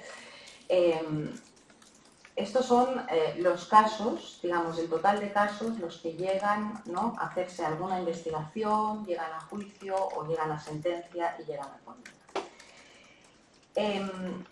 Como conclusión, ¿no?, este estudio ha revelado que la mayor parte de casos que son denunciados no llegan a ser juzgados. No digo condenados, digo juzgados. Y esta conclusión a la que llega este estudio coincide con otros estudios también realizados, también a nivel internacional. O sea, esto es una constante. Para ponerlo en números, ¿no?, del total de denuncias de delitos contra menores que se conoció en ese espacio, ¿no?, temporal que consta, solo el 26% de todos esos casos pasan a juicio. Es decir, la cifra es sorprendente. Un 15,5% de denuncias, cuidado, son rechazadas en un primer momento sin realizar ninguna diligencia de prueba. ¿Qué significa esto? Que se denuncia el hecho y que el juez al mismo tiempo hace una cosa extraña que se llama autoincoación de archivo. Significa que abre y cierra el procedimiento al mismo momento y que no realiza ningún tipo de investigación. El 48,5% son sobreseídos tras algún tipo de investigación, pero no pasan a la fase de juicio. Eso significa que no hay juicio. Ahora, eso sí, cuando pasan ya a la fase de juicio es más probable que haya condena y es más probable que se impongan sanciones. Pero en realidad, de todo este cuadro, lo que destaca es que la tasa de condena de estos 97 casos, ya digo, son pocos, pero para hacernos una idea, la tasa de condena es de un 18% de casos que tiene conocimiento el sistema de justicia penal. En cuanto al tipo de delito, y aquí no me voy a extender mucho, la mayor parte de delitos son agresiones y abusos sexuales, muy por encima de lo que sería la pornografía infantil y otro tipo de delitos. Y las características de las víctimas y de los investigados, vemos que hay una cierta correlación, y destaca sobre todo la nacionalidad, es decir, ya ven víctimas 51% españolas, 25% extranjeras y los investigados 56% españoles, 27% extranjeros, por lo cual parece, ¿no?, que la victimización, ya ven las edades medias, ¿no?, de las víctimas y de los acusados, ¿no?, pues hay una cierta correspondencia. Importante, muy importante, el tema de la relación, y con eso vamos a quitarnos también algunos tópicos que suele haber en la sociedad, la importancia de la victimización intrafamiliar. De estas denuncias, por ejemplo, el padre representaba un 11,3% de los casos. La pareja del progenitor, la nueva pareja, ¿no?, de la madre, un 11,3%. Otros familiares, un 11,3%. Es decir, el mito del agresor sexual es un desconocido extranjero es falso. Generalmente es una persona cercana, muy cercana, donde hay una relación de confianza con el menor, y una dependencia muchas veces del menor respecto del adulto, y la cifra, ¿no?, pues desconocidos es elevada. Voy a pasar a algunas cosas más complejas para decir, ¿no?, 4 pinceladas que igual nos puede resultar interesante, es que la mayor parte de casos es el menor quien cuenta los hechos. Por lo tanto, el porcentaje de casos donde las instituciones detectan el abuso es muy bajo. Solo el 19,7% de casos es detectado. siempre es el menor que lo revela alguien, generalmente una persona de confianza. ¿Quién da la primera noticia del sistema de justicia penal? Aquí hay un dato que habría que corroborar en futuras investigaciones, y animo a mis compañeras a que lo intenten corroborar. Porque en este estudio lo que salió, ya digo, con pocos casos, habría que profundizar más, es que cuando la madre es la que denuncia, la madre sola, acude a la policía o al juzgado a denunciar este caso, es menos probable que llegue a juicio. ¿Sí? Solo llega el 17%. En cambio, la tasa de enjuiciamiento es el 60% si es el padre o otros familiares que denuncian. Aquí habría que profundizar, ¿no?, cuáles son los motivos, primero si se confirma este dato y luego cuáles pueden ser los motivos, ¿no?, de esta, digamos, baja credibilidad de la madre. Sorprendente también, los niños pasan la mayor parte del tiempo en el colegio, ¿no?, y los casos que son notificados por parte de la escuela solo representan un 4%, con lo cual parece, ¿no?, que sería bueno una formación especializada, ¿no?, tanto de los maestros como del personal sanitario, ¿no?, en temas de victimización sexual de menores de edad, porque ya hemos visto los datos de prevalencia, 1 de cada 5, igual en la clase, ¿no?, puede seguramente haber alguien, casi siempre. Bueno, esto lo voy a pasar. El segundo estudio es un estudio de sentencias que hicimos en toda España y nos leímos 1.663 sentencias que representan 2.300 y pico de casos. ¿Por qué lo digo? Porque la unidad de medida que utilizamos fue las víctimas, no fue las sentencias. Es decir, cada víctima contaba con un caso, no cada sentencia dependiendo de quién haya de víctimas o de agresores. El periodo temporal fue entre 2001 y 2014. Una de las limitaciones del estudio es que miramos todas las sentencias de las audiencias provinciales, porque son las que puede accederse a todas, no de los juzgados, con lo cual hay delitos menos graves contra la libertad sexual que no están en esta muestra. Aquí se contemplan normalmente penas más elevadas. ¿Cuáles son los resultados, ¿no?, de este estudio más genérico? Ya ven que sigue habiendo, ¿no?, una distribución, la victimización sexual no solo es femenina, también hay un porcentaje masculino, es decir, de niños un 22%, de niñas un 71%, es mayor. La edad de la víctima coincide también con el otro estudio, ¿no?, el género del acusado también es predominantemente masculino y en estos casos de victimización sexual suele tener una edad mayor a lo que es normal en estudios de agresores. Es decir, los delincuentes sexuales suelen tener mayor edad. La media se sitúa en unos 40 años. Relación entre acusado y víctima. Nuevamente se confirma la importancia de la victimización intrafamiliar y de las personas más cercanas. Fíjense que el ascendente se refiere a padre o abuelo, o bisabuelo ya no creo que llegue, ¿no?, pero padre o abuelo sí. Representa el 14% de los acusados, pareja de la madre o del padre 9%, otros familiares 14%, es decir, de desconocidos solo hay un 21%. Respecto al tipo de delito, pues el 80% son casos de agresiones y abusos sexuales, es decir, es el grueso, ¿no?, de las sentencias. Y el pronunciamiento, ya ven que también confirma un poco el estudio anterior, ¿no? Cuando se juzga un caso suele haber más posibilidades de condena, ¿no? Un 77% de condenas, ¿no?, en caso de las sentencias, ¿no?, cuando se han juzgado los hechos. Varios datos, y con esto ya acabo, ya he dicho que iba a ser breve. Algunos datos curiosos que nos ha ofrecido este estudio. La probabilidad de condena. A ver, hay, fijaos, un mayor porcentaje de absoluciones en delitos que tienen prevista legalmente una pena más grave.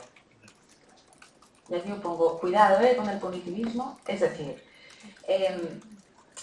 quizás se puede explicar como hipótesis, no es una cosa que pueda contrastar, ¿no?, pero que cuando se elevan mucho las penas, los jueces son más reticentes a condenar porque se condena muchos años. Entonces, bueno, pues indubio pro reo. Por lo tanto, absolvemos si no existe una certeza absoluta, ¿no? Es decir, el aumento de penas en estos delitos puede provocar el efecto contrario al que se desea. Fijaos que hay diferencias significativas de probabilidad de absolución entre un delito de agresión sexual agravada, que tiene penas gravísimas, y el resto de tipos de delictivos. Es decir, es menos probable condenar por agresión sexual agravada, por lo que digo, por ese aumento de penas. En cuanto a las penas impuestas, el 90%, más del 90% son penas de prisión, y la pena accesoria de prohibición de aproximación al condenado se acuerda en un 71% de los casos. Voy pasando. Factores extralegales, y esto es muy anglosajón, ¿no? Entonces, se estudian los factores extralegales que pueden influir en una condena o absolución o en la imposición de una pena. Aquí hay algunos datos curiosos. Yo solo he puesto, nada, 4 cositas, pero en las que me hago preguntas. La edad del acusado, por lo que respecta a la condena, a la probabilidad de ser condenado o no, la probabilidad de condena aumenta cuando aumenta la edad del acusado. Sin embargo, cuando se impone una pena, la pena disminuye cuando aumenta la edad del acusado. Eso significa que se castiga más a los jóvenes que a los viejos. No sé por qué, pero estos son los datos que salen. En cuanto a la edad de la víctima, se corresponde con lo que hay en el Código Penal. Es decir, cuando la víctima tiene una edad es más pequeña, las penas son más graves, pero eso también lo dice el Código Penal porque hay agravantes, por lo tanto no ofrecen tampoco ningún dato curioso. En cuanto a la relación previa entre víctima y acusado, también es, ¿no?, curioso. Es más probable que se condene a desconocidos que a conocidos. Es decir, es más probable que se condene a un extraño que no a un familiar. Pero en cuanto a las penas, si se condena a alguien, las condenas son mayores en caso de conocidos. Eso también yo creo que se puede explicar por el Código Penal, porque hay agravantes, ¿no?, de parentesco, de ser padres, etc. Y último, ¿no?, dato curioso es que estudiamos, y hay que profundizar más, el sexo de los magistrados. Es decir, estudiamos si puede haber una mayor o menor probabilidad de condena o una mayor o menor pena en función de si son magistrados o son magistradas. Y observamos, dato curioso, que la presencia de mujeres no disminuye la probabilidad de condena y tampoco se obtuvieron datos significativos. Ya digo que son bastantes, ¿no?, casos que estudiamos, 1000 y pico, ¿no? Pero en cuanto a la pena, cada mujer en el tribunal representaba un incremento de prisión de 3,5 meses. Y en el caso de que todas fueran magistradas, todas fueran mujeres, la pena aumentaba a 14 meses de media. Claro, aquí hay que estudiar otras variables, es decir, esto es un dato suelto. Luego hay que hacer otro tipo de análisis, ¿no? Por ejemplo, cruzar el sexo de los magistrados con la edad, ¿no? Es decir, los magistrados suelen tener más antigüedad, con lo cual es probable que la edad también tenga algún tipo de influencia. Pero cogiendo este dato aislado es lo que da. Bien, yo creo que con estos datos, ¿no?, ya estamos un poco cansados, creo. Como conclusiones, pues eso, que hay una gran cifra negra, que la victimización no es solo femenina, que la mayor parte de casos que son denunciados no llegan ni siquiera a ser juzgados, que hay una escasa denuncia por parte del sistema educativo, y bueno, respecto a las sentencias, ¿no?, pues estas 3 o 4 cositas que hemos hecho como curiosidades en cuanto al género, edades y influencia, ¿no?, de las mujeres en el tribunal. Y nada más, muchísimas gracias.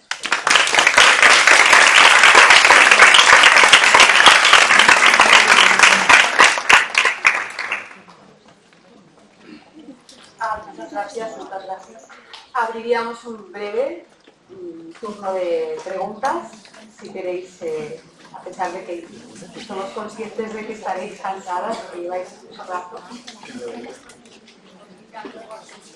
Que haya despertado, no sé, alguna pregunta o alguna duda que queráis plantear a nuestras magníficas ponentes antes de dar paso a la clausura.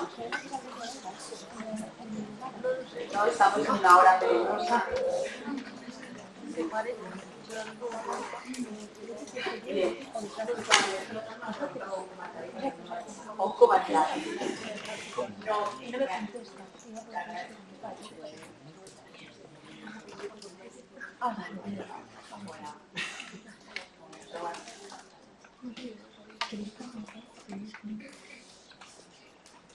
Se te escucha. Ya, sí, no, es que la verdad que no somos abogadas,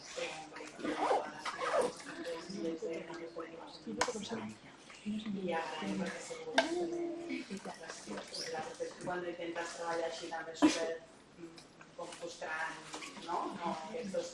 I que bueno, que estaria molt bé que realment des de la nostra o sigui que hi hagués tota aquesta sensibilització també a la professió, perquè molts dels casos arriben des del tot i no es cuiden i no s'acompanyen i no, de nou intentem crear com ponts entre l'acompanyament més terapèutic i el professional tècnic que no hi ha, no? Perquè van a unides. Moltes gràcies perquè ens agrada molt. I el que funciona quan es fa tot junt, eh? Quan es junt funciona. Bueno, funciona quan ens deixen que funcioni, però quan prenem decisions que moltes gràcies per no marxar així de... Moltes gràcies a vosaltres. Gràcies per tant. Temps que és or, no? Que és el temps professional que hem de Sí, però bueno, també molt. Adéu. Adéu. Més intervencions? No? Doncs, llavors, el Clavabeló, no sé si abans de fer la clausura i anar pas... Ai, perdona, sí. Bueno, no sé si la hayan puesto o la hayan proyectado una asignatura dentro de la Facultad de Derecho donde sea obligatorio ver perspectiva de género. Porque yo la veo como género inglés escogida como optativa, pero creo que sería muy importante que se les diera en todas las, o sea, en la facultad, así como dan derecho civil 1, 1, 3, 4, penal 1, 1, 3, pues que den una asignatura que sea, ¿por qué no? 1, 2 y 3, de perspectiva de género. A mí me parece importantísimo que los chicos, los más jóvenes, porque entran muy jovencillos acá, chicos y chicas, pues se vayan enterando. Cuando salgan a ejercer, sepan hacerlo. No solamente en el ámbito económico, porque claro, muchas personas entran a estudiar derecho porque quieren ser millonarios. A ver, y la parte social donde queda, la parte humanista donde queda, ¿no? Independientemente de la rama que escojan. O sea, yo pienso que siempre van a tener transversalmente algo de género, y hoy en día más. Sí que sería importante que tienen aquí la batuta en la mano.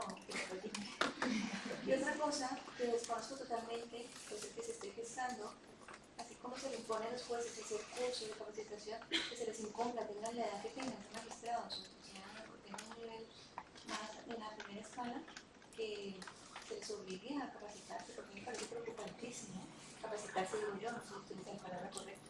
Me parece muy preocupante los recalcitrados que están en la gana de hombres y mujeres, por los jueces. Entonces es muy crítica, yo creo que en la clase de género, digo lo mismo, es que me parece muy mentalmente muy dinosaurios en cuanto a la apertura de la mente, siguen creyendo que las mujeres son locas. Y me sorprende que fuerzas sigan pensando eso. Que si la cliente llora en audiencias por dentro, en un estado de histeria, y que no es válido la reclamación que ella hace de su hijo, ¿no? Y esto todos los días yo creo que ustedes son. Claro, sí, efectivamente es la reflexión que toca hacer, ¿no? Por suerte, creo que esa facultad directamente con asignaturas como esta y luego también con otras que introducen perspectiva de género de manera indirecta por parte de profesores que trabajamos en el tema, es un punto que podemos defender, yo creo, con cierta dignidad. Lo que pasa es que es verdad que en un plano más institucional pues, es un tema que seguramente quedan muchas cosas por hacer. Pero bueno, reflexiones como esas quizás hace 10 años eran difíciles en un aula, ¿sabes lo que quiero comentar? Y asistencia como esta tampoco es tan normal, que haya tanta gente en un acto como por ejemplo lo hay. Entonces, eso está muy bien, fantástico. Bien, pues deia, doctora Bodellón, si abans de donar pas a la directora general d'Erradicació de les Violències Masclistes, volies fer alguna intervenció com a responsable de l'acte, o li dono pas a ella? Olga, no, moltes gràcies. Crec que directament millor aneu a la clausura. Han estat fantàstiques les ponents de la mesa. Moltíssimes gràcies i moltes gràcies a la directora general per venir. Perfecte. Doncs llavors farà la cluenda de l'acte la il·lustríssima senyora Elisenda Rosich, directora general per l'erradicació de les violències masclistes de la Generalitat de Catalunya, que a més a la que agraïm que hagi estat des del començament de l'acte també, i dedicant bona part del seu temps a venir a la Facultat de Dret de l'Autònoma. Endavant, moltíssimes gràcies. Moltes gràcies, seré breu pel temps i per... Ara? Sí. Seré breu perquè estem fora de temps i també perquè s'ha de donar clausura. Al contrari, jo agrair-vos poder estar aquí, poder-vos escoltar, poder escoltar una taula com aquesta és un luxe i agrair en primer lloc també al grup Antígona la valentia crec que ha tingut sempre en investigar, en tenir aquest tipus en posar sobre la taula la perspectiva de gènere en un marc com és difícil, com és el del dret i el de poder donar-nos eines amb dades sobre la taula per poder treballar un tema com aquest que és tan complex. Jo començo amb una reflexió molt breu. Les violències sexuals són el cor, diguéssim, un dels pilars del patriarcat i certament estem en un moment de polarització de discursos i també entenem, evidentment, que totes les persones que es poden situar, ensenyar que les violències sexuals en la infància tenen factors, són multifactorials, és a dir, tenen diverses explicacions, doncs per descomptat, benvingudes siguin, però no podem obviar aquestes qüestions quan se'ns acusa o quan se'ns assenyala de poder ser ideològiques, quan assenyalem la violència masclista o patriarcal, quan tenim aquestes dades sobre la taula, d'aquest 97%, diguéssim, d'agressors, i per tant creiem que efectivament és obvi que ho hem de poder assenyalar i que no només és una qüestió d'assenyalament, és que és una qüestió que ens ajuda, com bé heu dit, després amb la prevenció, amb la intervenció, en l'atenció individual, per entendre què està passant, per què a mi, per què és una part també social i que efectivament no només sigui individual. Per tant, intentaria fer una crida a sortir d'aquesta polarització, aquest assenyalament d'allò com ideològic, per dir que tenim dades sobre la taula absolutament fonamentals per dir que les violències sexuals en nens, nenes, adolescents són violències masclistes i que això, a més, suma. No contradiu cap altra de les teories ni contradiu cap altra de les eines que podem utilitzar per treballar, sinó que efectivament ens suma la comprensió i ens suma amb les eines que tenim per treballar-ho. Dit això, què fem o què volem fer des de la Generalitat amb la responsabilitat que tenim i amb aquesta creació del Departament d'Igualtat i Feminismes i en el meu cas específicament de la Direcció General? Doncs bé, durant 3 anys un dels grups de la Comissió Nacional va treballar en aquest model d'abordatge de les violències sexuals a Catalunya. És un model que la voluntat és anar-lo implantant en els propers temps perquè ara mateix aquesta és una realitat. L'atenció a les violències sexuals, i especialment a l'infància, està absolutament atomitzada.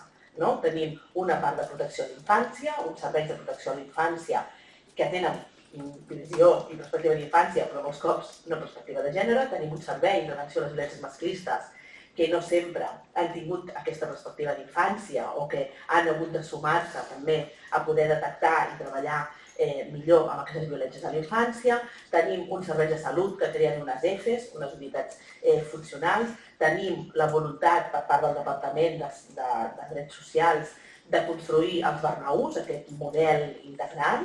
És a dir, ara mateix el que tenim és un model parcialitzat en el que cada departament té una responsabilitat. La nostra, evidentment, és que aquesta perspectiva de violència masclista i aquesta perspectiva de gènere estigui en aquestes unitats que es puguin crear, perquè dèiem a l'inici, no per una qüestió purament ideològica, sinó per una qüestió de millora en la intervenció i de rigorositat. I, evidentment, també, situat nosaltres, un pla estratègic, diguéssim, de prevenció, on el consentiment, on la prevenció de les violències sexuals són un pilar fonamental. Dit això, hi haurà altres accions, per exemple, la millora de la línia 900-920 és una línia que fins ara és la que marca l'atenció a violència masclista, però és purament informativa i la canviem perquè pugui ser un servei d'atenció, o, per exemple, la creació d'un servei d'intervenció en crisi per les situacions que necessiten, que requereixen atenció en aquell moment. Que sabem que les violències sexuals no és una qüestió que hagi acabat de passar en aquell moment, sinó que pot haver passat en qualsevol moment de la vida, però en aquell moment és de crisi perquè es necessita aquella atenció perquè es reconeix en aquell moment vital. I dit això, 2 idees més només. Efectivament, hi va haver aquest decret a finals de l'any passat anomenat de violència vicària. Sabem que és un tema complex, però que ens ajuda a poder entendre algunes qüestions del funcionament de la violència, on es deia que els progenitors amb indici fonamentat d'haver comès actes de violència familiar o masclista tenien prohibides les estades, visites, comunicacions amb fills i filles. Evidentment som conscients de les dificultats d'aplicació d'aquest decret, de les resistències en l'aplicació d'aquest decret. El que us podem dir és que estarem allà amb investigacions, amb formació, amb seguiments, perquè creiem que és bàsic per poder protegir els nens, nenes i adolescents. I per últim, com bé assenyalava també la Sílvia, la nostra llei introdueix d'una forma molt pionera la violència institucional, és a dir, la 17/2020 inclou la definició de violència institucional, que a més, en el mateix paràgraf, efectivament parla específicament de SAP. I sabem que detectar, denunciar aquesta violència institucional és un camí molt complex. Nosaltres hem començat amb diversos estudis, un de la victimització específica en seu judicial, un altre sobre l'establiment de criteris i indicadors, i som molt conscients que el camí és llarg, és a dir, que poder fer un circuit per aquesta denúncia de la violència institucional és complex, però la consellera Tània Verge sempre diu que acabarem en aquesta legislatura, evidentment, amb la violència masclista.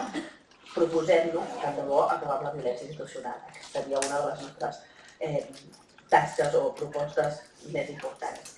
Per tant, entenem que és titànica, però ens enfrontem, com deia, a aquest cor del patriarcat, i per tant aquí ens necessitem tots i totes. En aquest sentit, agrair-vos aquest espai, agrair-vos tota la feina per part de totes les entitats. No cal dir que dintre d'aquest marc de treball també inclou com entitats com ara es poden continuar fent la feina que fan, que és absolutament imprescindible, i agrair-vos molt aquest espai de creació de saber. Ens necessitem molt. Merci.